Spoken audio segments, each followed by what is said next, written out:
దేవునిలో ఏ పని చేసినా అది ఆనందాన్ని ఇస్తా ఉండదు.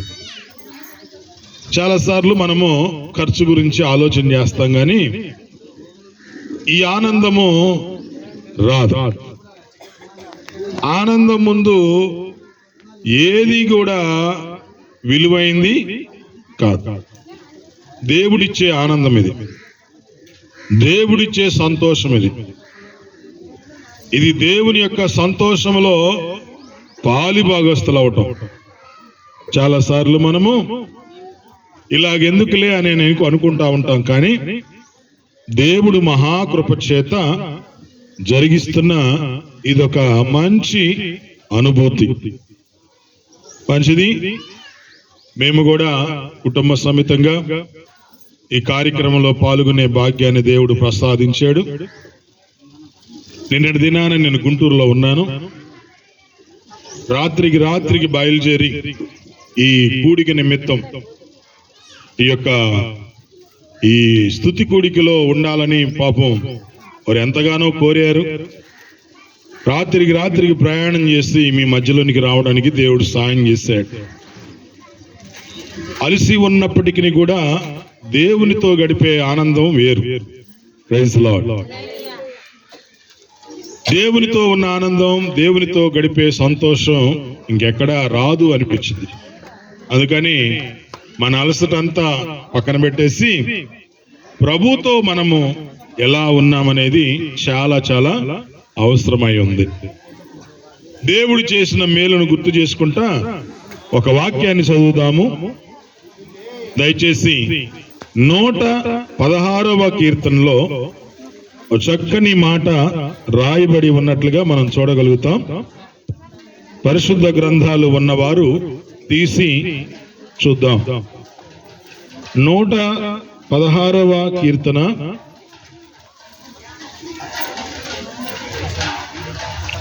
116వ కీర్తన 13 నుంచి చదువుకుందాం. చదవండి. తీసిన వారు ఎవరైనా ఉంటే చూడండి. 12వ వచనం ఇంకా బాగుంటుంది. యెహోవా నాకు చేసిన ఉపకారాలన్నిటికీ నేను ఆయనకు ఏమి చెల్లించెదను. యెహోవా నాకు చేసిన ఉపకారాలన్నిటికీ నేను ఆయనకి ఏమి చెల్లించెదను. నెక్స్ట్, రక్షణ పాత్రను చేతబుచ్చుకొని యెహోవా నామమున ప్రార్థన చేసేదను. తర్వాత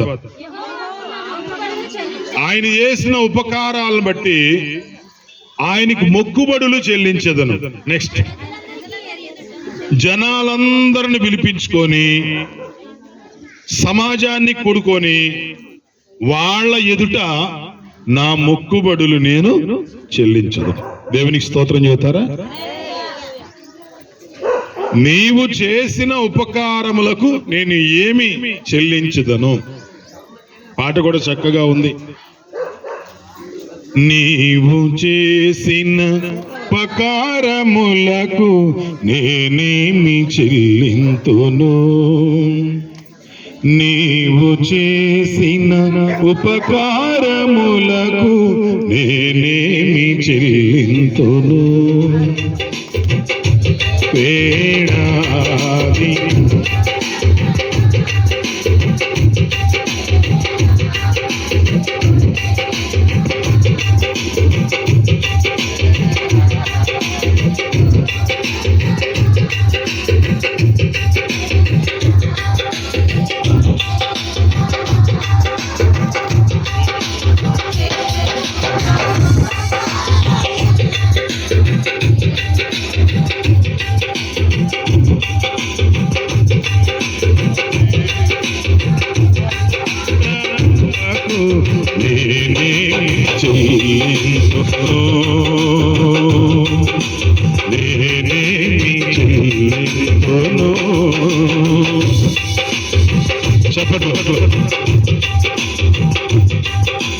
వేలాది నదులంత విస్తార తైలము నీకిచ్చి నా చాలునా. వేలాది నదులంత విస్తార తైలము నీకిచ్చిన చాలునా గర్భఫలమైన నా జ్యేష్ఠ పుత్రుని నీకిచ్చిన చాలునా గర్భఫలమైన నా జ్యేష్ఠ పుత్రుని నీకిచ్చిన చాలునా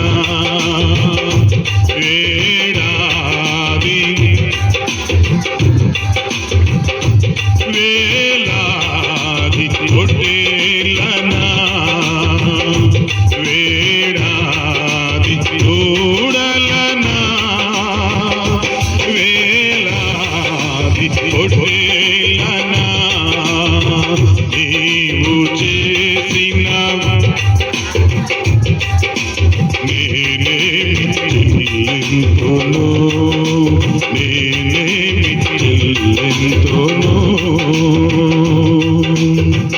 దేవునికి మహిమ కలుగును గాక. ఆయన చేసిన ఉపకారములకు నేనేం చెల్లించదును? ఏం చెల్లించను? ఇంతకు ఏం ఉపకారం చేశాడో దాన్ని గుర్తు చేసుకోవాలి. ఏం ఉపకారం చేశాడు? ఎడపనకల్లు మండలం కరకముక్కల వాళ్ళు వత్త బట్టలంట, తినుబండారాలంట, స్వీట్స్ అంట, కాయలంట అన్ని తెచ్చారు. Praise Lord. మీరు చాలా ఖర్చు పెట్టుకొని ఏదేదో మొత్తానికి బట్టలంట అన్ని తీసుకొచ్చారు.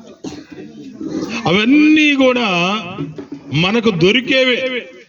డబ్బుంటే అవన్నీ దొరుకుతాయి, మన చేతిలోకి వస్తాయి. అవన్నీ డబ్బుంటే అవన్నీ కూడా అందించబడతాయి. డబ్బుకు గాని దేనికి గాని దొరకంది ఏదైనా ఉంది ఏదంటే కేవలం దేవుడిచ్చేది అది గర్భఫలం మాత్రమే. Praise lord. అందుకే కీర్తనాకారుడు ఈ మాటను చెప్పకనే చెప్తా వచ్చాడు.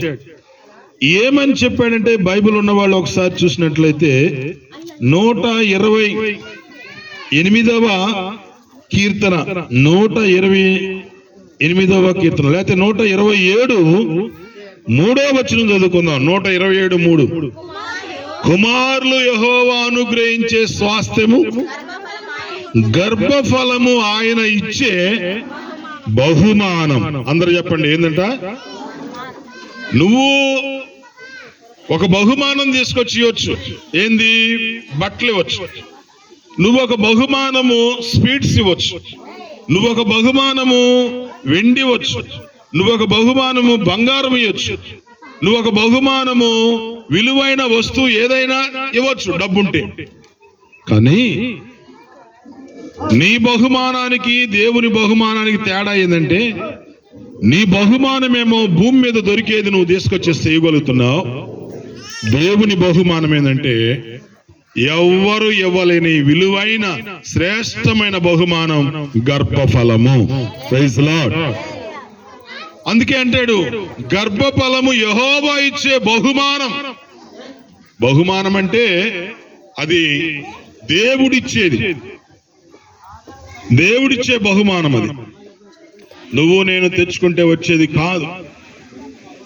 నీ ద్వారా నా ద్వారా ఈ లోకములో చిన్న చిన్న వస్తువులు ఏదేదో మనం తెచ్చుకోగలుగుతామేమో, కానీ బహుమానం మాత్రం ఒక దేవాతి దేవుడిస్తేనే తప్ప అది ఎవరికి సాధ్యపడంది.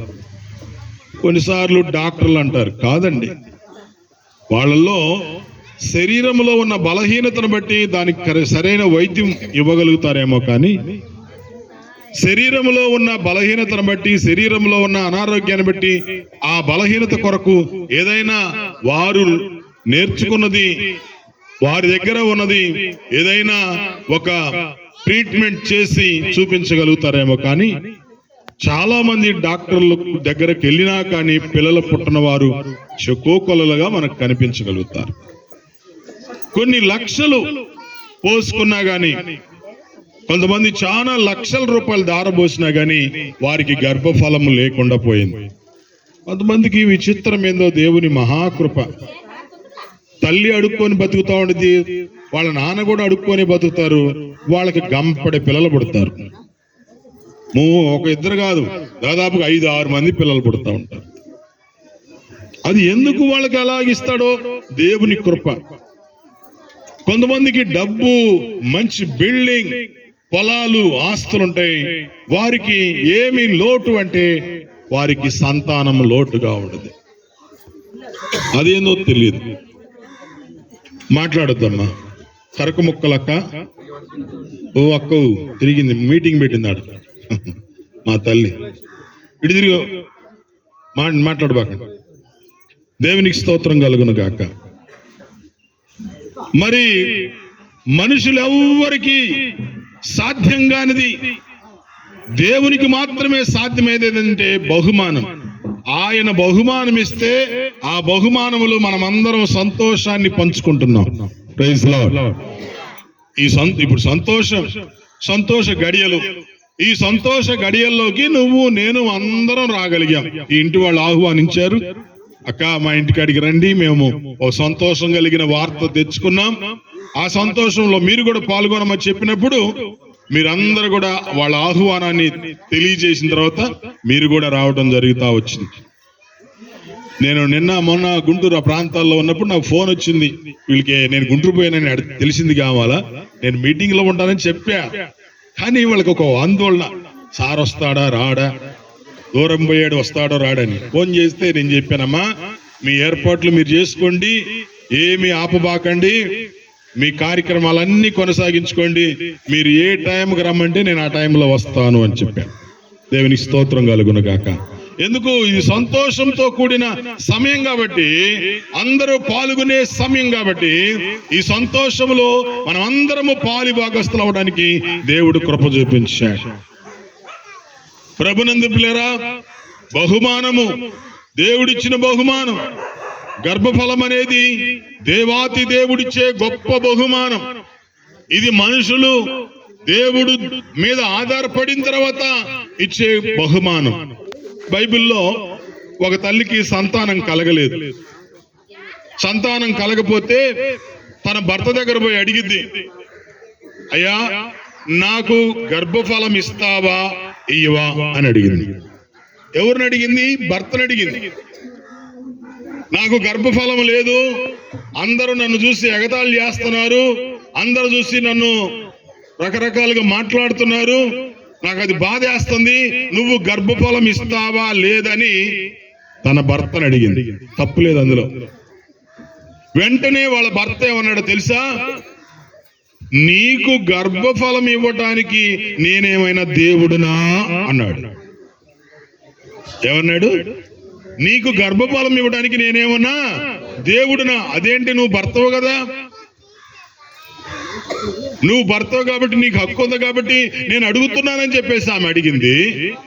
కానీ ఆయన నోటి నుండి వచ్చిన మాట ఏంటంటే, నువ్వు పొరపడుతున్నావు, నేను కాదు గర్భఫలం ఇవ్వాల్సింది, దేవుడు నీకు గర్భఫలం ఇవ్వాలి. నేను నా భర్త ధర్మాన్ని నేను చేయగలుగుతానేమో కానీ, నేను నా భర్త ధర్మం ప్రకారంగా నీతో సంసారం చేయగలుగుతానేమో కానీ గర్భఫలం ఇచ్చేది మాత్రం నేను కాదు, దేవుడు.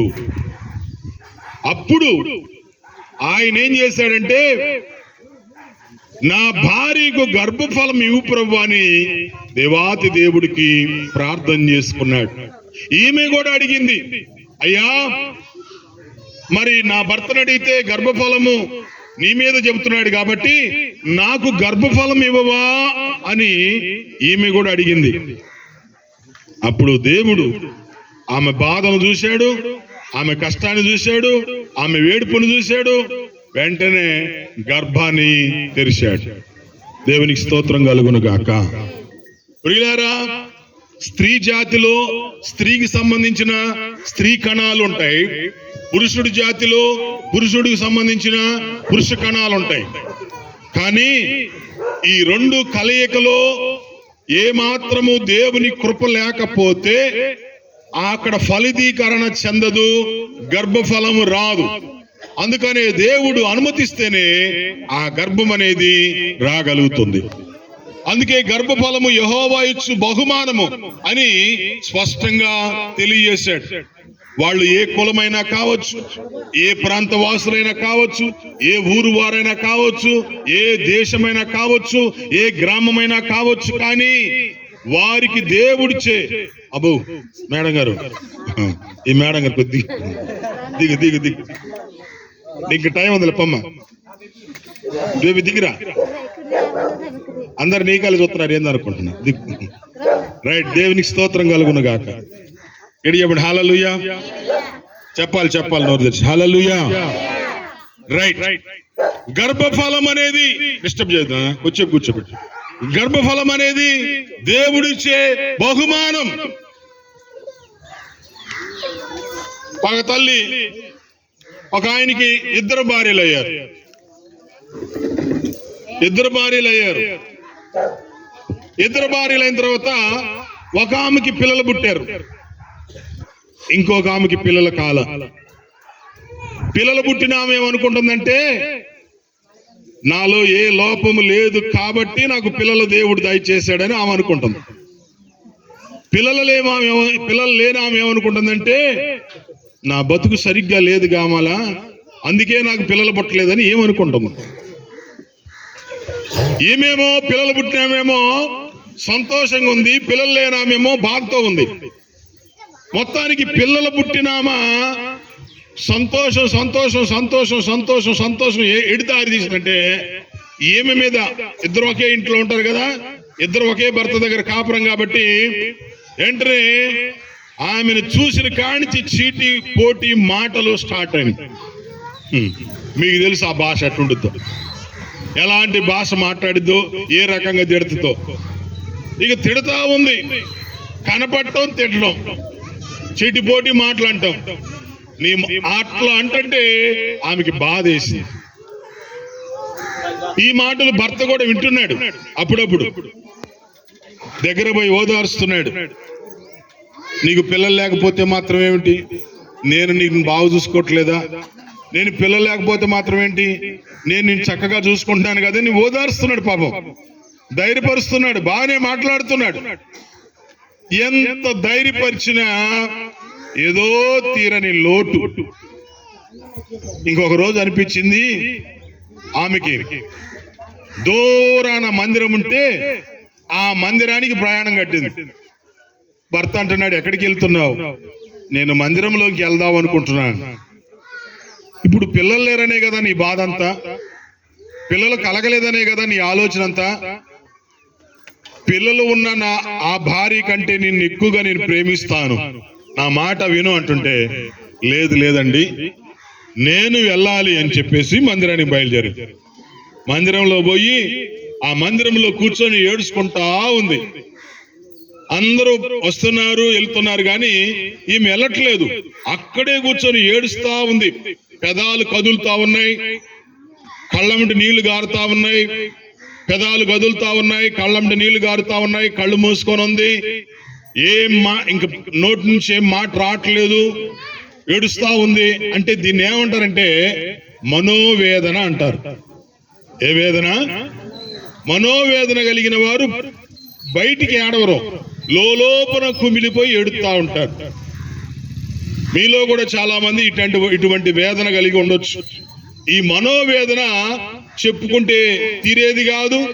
ఇది మనోవేదన కాబట్టి ఎవరికి చెప్పుకోలేక, ఎవరికి కొంతమంది స్త్రీ సమస్యలు ఉంటాయి, లేడీస్ సమస్యలు, ఎవరికి చెప్పుకోవాలో అర్థం కాక వాళ్ళు ఏడుస్తా కుమిలిపోతా ఉంటారు. పురుషులైతేనేమో వాళ్ళ పరిస్థితులు బట్టి వాళ్ళకు కూడా మనోవేదనలు ఉంటాయి. సో ఈ మనోవేదన ఉన్నవాడు పురుషుడైనా సరే స్త్రీ అయినా సరే చెప్పుకోలేక లోపల కుమిలిపోతా ఉంటారు. ఈ కుమిలిపోయే వాళ్ళు ఏమైపోతారంటే దిగులు పడతా ఉంటారు, తగ్గిపోతా ఉంటారు, అన్నం తినలేరు. వాళ్ళ పరిస్థితి కొంచెం దిగజారిపోయిన జీవితం లాగా ఉంటుంది. ఎందుకంటే వాళ్ళలో మనోవేదన పనిచేస్తుంది. ప్రియులారా, ఇక్కడ కూర్చున్న మీరు రకరకాల వేదనతో ఉండొచ్చు. చూడటానికి పైకి మంచి కలర్ఫుల్ డ్రెస్ వేసుకొని రావచ్చు, కలర్ఫుల్ శారీ కట్టవచ్చు, మంచి ఖరీదైన బట్టలు కట్టుకొని రావచ్చేమో కానీ అది పైకి మాత్రమే గాని లోపల మాత్రం వేదన అనేది ఉంటా ఉండదు. అది చెప్పుకునేది కాదు. నీ వేదన కుమిలిపోతావు. సో ఈ తల్లి కూడా ఒక బాధతో వచ్చింది కాబట్టి కూర్చొని ఏడ్చుకుంటా ఉంది. దైవజనుడు వచ్చాడు, చూస్తున్నాడు, అందరు పోతున్నారు, ఏం బాలేదు ఏందని. వచ్చి చూస్తే అలాగే కూర్చుంది. కళ్ళమ్మటి నీళ్లు కారుతానే ఉండే. దైవజనుడు చూశాడు. ఏమ్మా, ఎంతసేపుడికి పోవట్లేదు, నువ్వు కొంపదీసి తాగి వచ్చావా అన్నాడు. ఎందుకంటే కొన్ని చోట్ల స్త్రీలు తాగుతారు. నేను ఉండలేక ఒక ఇంటికాడికి వెళ్ళాను. కొంచెం స్వతంత్రంగా వాళ్ళ ఇంట్లో పోయాను. ఏమ్మా, చాలా వస్తువులు తెచ్చారేంద్ర బిడ్డ అని చెప్పేసి వస్తా ఉన్నాను. అరే, కొత్త ఫిజ్ భలే ఉందని చెప్పేసి ఆ డోర్ తీసా. ఆ డోర్ తీయగానే ఇంత సీసా బాటిల్ ఉంది. ఏం బాటిల్? మందు బాటిల్. చల్లగా కూల్ అవడానికి పెట్టుకున్నారు. ఎవరు తాగుతారబ్బా అనుకున్నా. ఆ తల్లే తాగిద్ది. తాగుడు. కొంతమంది స్త్రీలు అలా ఉన్నారా? మీరు కూడా దేవుడు మిమ్మల్ని దీవించును కాక ఉంటే అట్లా చేయబాకండి, తప్పది. ఈ తల్లి కూడా తాగి వచ్చిందని ఆయన అనుకున్నాడు. అప్పుడు అన్నాడు, లేదయ్యా, నేను తాగి రాలేదు. మరి ఎందుకు కన్నీళ్లు గారుస్తున్నావు? బాధ, మనోవేదనతో వచ్చా. అప్పుడు అంటాడు ఆయన అంటాడు, నీ వేదన దేవుడు చూశాడు.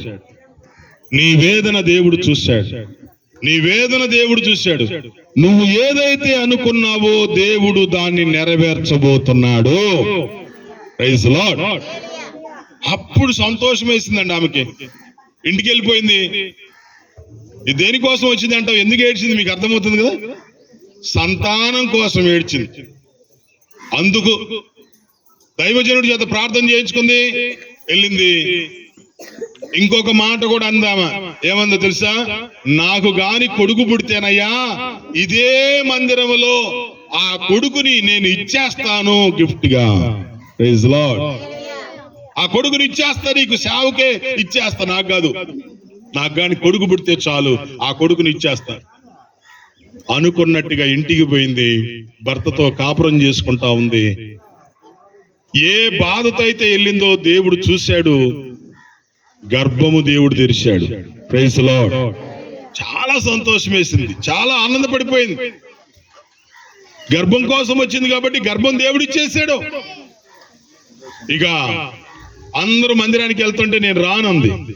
అదేంటి అమ్మ అంటే, నాకు ఎవరు పుడతారో, పుట్టిన తర్వాత ఆ బిడ్డను నేను పాలు మాన్పించి ఆ బిడ్డను మందిరములో వదిలిపెట్టే దాకా మందిరంలోకి రాను. అప్పుడు దాకా నేను ఇక్కడే ఉంటా. గర్భం అయింది. గర్భం అయిన తర్వాత నెలలు నిండినాయి. చక్కని కొడుకు పుట్టాడు అనుకున్నట్టుగానే చాలా మురిసిపోయింది. ఇక ఆ తల్లికి ఏం ఆశ తెలుసా? పాలు దాపిస్తూ పాలు మాన్పేసే టైం వచ్చేసింది. ఆ పాలు మాన్పించేటప్పుడు భర్తతో అంటుంది, ఏమండి మనం మందిరానికి పోదాం. ఎందుకు అంటే, ఈ కొడుకు దేవుడు నాకు ఇచ్చాడు కాబట్టి, నేను ఆ రోజే మందిరంలో మొక్కున్నాను కాబట్టి, ఈ కుమారుని తీసుకుపోయి నేను మందిరంలో దహన బలులు అర్పించి ఈ బిడ్డను మందిరానికి సమర్పణ చేసి వస్తాను. అదేంటి పిచ్చిదానా? నీకు లేక కొడుకు పుడితే ఆ కొడుకుని తీసుకుపోయి మందిరంలో విత్తే నీకేం దొరికింది? నాకు లేకపోయినా పర్లా, నేను మొక్కున్న దాన్ని బట్టి అది కాబట్టి నా కొడుకుని ఇచ్చేస్తాను. సరే, నీ ఇష్టమే అన్నాడు భర్త కూడా పాపం.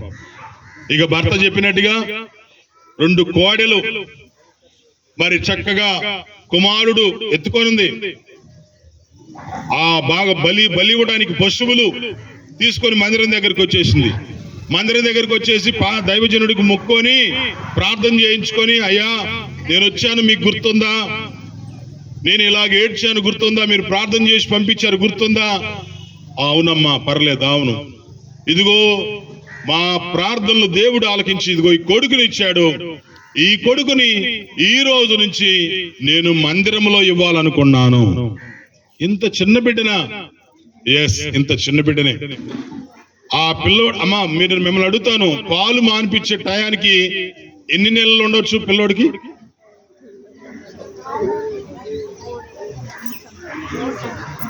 అమ్మా మీరందరూ కన్నారుగా, ఇప్పుడు కొత్తగా ఏం పాఠాలు చెప్పట్లేదు. మీరు కన్నీరు మీ పిల్లలకి పాలు మానిపించారే, ఎన్నేళ్ళు అయింది? ఏ సార్ 3 ఏళ్ళు కాపీ చేసా సార్? రైట్. ఇంకా నువ్వు